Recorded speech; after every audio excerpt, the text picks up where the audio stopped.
Je suis éducatrice spécialisée. Et dans quelques jours, j'attaque des études de théologie.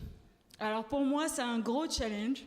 Donc je vais essayer de vous raconter en quelques mots ce qui m'a conduit à prendre cette décision. Donc je vais commencer mon histoire quand j'étais ado. Quand j'étais ado, je me rappelle que, c'est toujours le cas, hein, mais j'étais émerveillée de voir comment Jésus agissait avec les autres. Je me disais, mais c'est énorme, quoi, dans ses relations, dans son attitude. Et je me mettais devant Dieu et je disais à Dieu que je voulais chaque jour ressembler un peu plus à Jésus. Je lui ai dit, écoute, Seigneur, je suis prête à me mettre à ton service, mais façonne-moi, forme-moi. Bon, j'avoue, c'est un vaste programme et je crois qu'à l'époque, j'avais pas trop réalisé l'impact qu'aurait cette prière. Donc j'ai commencé à m'engager dans l'église où j'allais, auprès des enfants, à la louange, puis après plus tard au GBU. Et puis au moment de faire mes études, j'ai eu une période un peu de flou, je savais pas trop quelle orientation prendre. Je me suis dit, bon, tant que je réfléchis, je me donne quelques mois, mais en même temps, je vais essayer d'être utile pour Dieu. Et je suis partie dans une ONG chrétienne en région parisienne. Et j'étais partie pour y rester quelques mois, j'y suis restée 9 ans. Pendant cette période, j'ai appris un métier, celui d'éducateur. Pour moi, c'était le job parfait pour servir.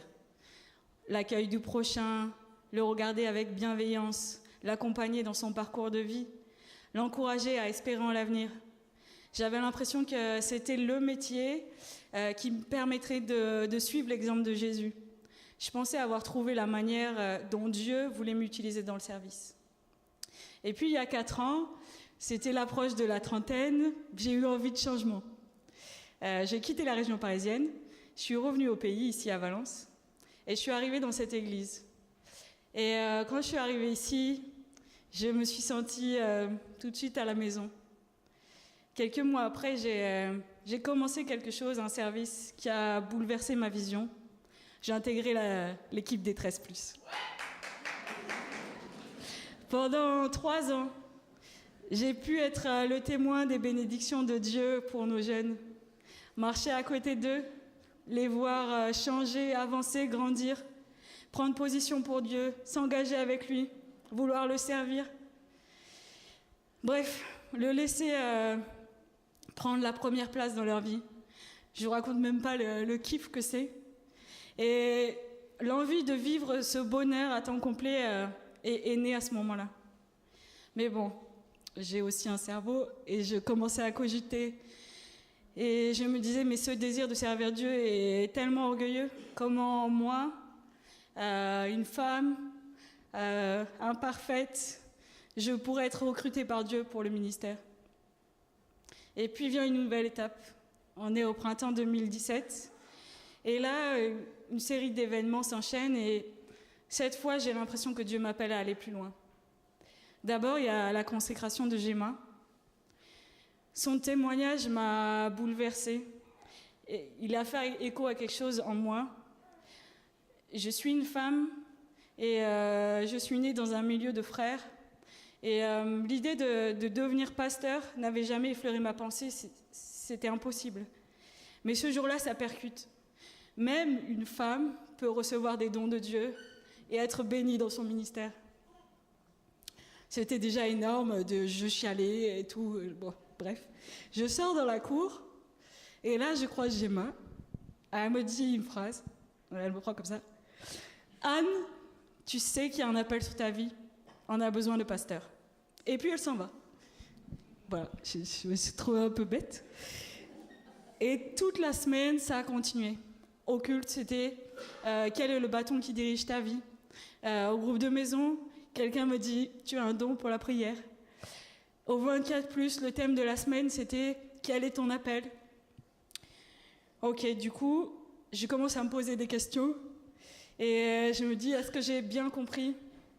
Est-ce que Dieu m'appelle? Et puis il y a une autre étape, une journée qui pour moi a été très forte, c'est le baptême d'un 17+, celui de Nathan. Je me rappelle la joie de voir ces jeunes avoir le feu pour Dieu, les regarder les larmes aux yeux tellement j'étais épatée de voir ce que Dieu faisait dans leur vie. Et puis à la sortie, certains me titillaient, dont Églantine, Elle me dit, Anne, tu viens, vas-y, viens avec moi, Théo, à la rentrée. Je suis sûre que tu seras un bon pasteur et tout. Et il y en avait plusieurs qui me charriaient comme ça. Et je leur dis, mais arrêtez. Je me disais, ils sont fous, ces jeunes. Et puis je répondais, écoutez, je suis trop vieille, je suis pas assez intelligente, j'ai des problèmes de santé, je suis trop timide, je vais pas être à l'aise pour parler en public, je suis trop sensible. Bref, juste trop limitée. Et j'avais une tonne de bonnes raisons de pas y aller. Pour moi, devenir pasteur, c'était juste impossible. Ce jour-là, je rentre chez moi et j'ai une envie pressante d'ouvrir ma Bible. Alors, n'allez pas croire que je suis une meuf super spirituelle et que tous les jours, quand je rentre chez moi, je me dis « Ouais, vite, j'ouvre ma Bible ». Non, c'est pas toujours le cas. Mais là, ce jour-là, je sentais que j'ouvrais ma Bible à ce moment-là. Je continuais à lire ma lecture, c'était dans l'évangile de Matthieu. Et je tombe sur une histoire qui est très connue. C'est le moment, l'épisode où Jésus marche sur l'eau. Je ne sais pas si vous visualisez un peu, mais les disciples sont dans la barque, il y a le vent contraire et tout, ils sont un petit peu stressés. Jésus était resté pour prier à l'écart, et là, il arrive, il marche sur l'eau, tranquille, pour les rejoindre. Et les disciples, quand ils voient ça, ils sont choqués. Ils se disent, mais qu'est-ce que c'est un fantôme. Et oui, de voir Jésus marcher sur l'eau, c'est extraordinaire, c'est miraculeux. Mais finalement, pour moi, enfin pour nous chrétiens, je me dis, c'est presque normal, c'est Jésus, c'est le Fils de Dieu, donc je peux y croire, je peux croire que Jésus a marché sur l'eau. Et puis après, je continue ma lecture. Et c'est là où j'ai été frappée. Ok, Jésus marche sur l'eau. Mais je réalise à ce moment-là un truc qui me semble encore plus fou. Pierre aussi marche sur l'eau. Il y a une évidence qui est née en moi à ce moment-là. Quand Dieu t'appelle, quand Dieu appelle, l'impossible devient possible. Ok, cette fois, je pense que j'ai capté le message. Et c'est décidé, enfin presque, je tente une petite négociation. Alors, je voudrais pas non plus sortir du bateau et puis couler comme un gros parpaing. Donc, je me dis, j'enfile une bouée, je mets une corde sur le bateau et j'y vais. Conclusion, donc, je continue mon ministère à l'église à Valence et je fais des études de théologie par correspondance. Je trouvais que c'était un bon compromis.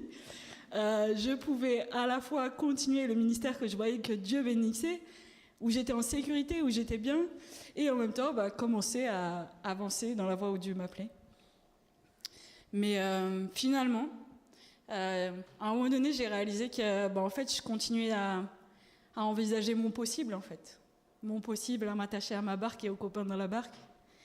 Et j'ai vite compris qu'il fallait que j'ose l'impossible, mon impossible. Alors aujourd'hui, j'ai décidé de sortir du bateau, de répondre à l'appel de Dieu, et par sa grâce, je marcherai sur l'eau. Je voudrais profiter pour vous remercier. Merci à chacun de vous pour votre accueil, pour votre soutien, votre affection, vos prières, vos encouragements, pour ce que vous êtes. Merci à nos pasteurs et à nos leaders de toujours nous inviter à faire un pas de plus, à oser. Merci de former et d'encourager les ministères, de donner autant et de nous embarquer avec vous. Et je vais finir par dire merci aux 13+, ceux d'hier et ceux d'aujourd'hui. Vous m'avez tellement apporté. Je remercie Dieu chaque jour pour le feu qu'il a mis en vous. Merci de rêver grand. Merci d'avoir ce zèle, cette audace à votre âge. Vous m'épatez. Soyez bénis de ouf. Bon dimanche.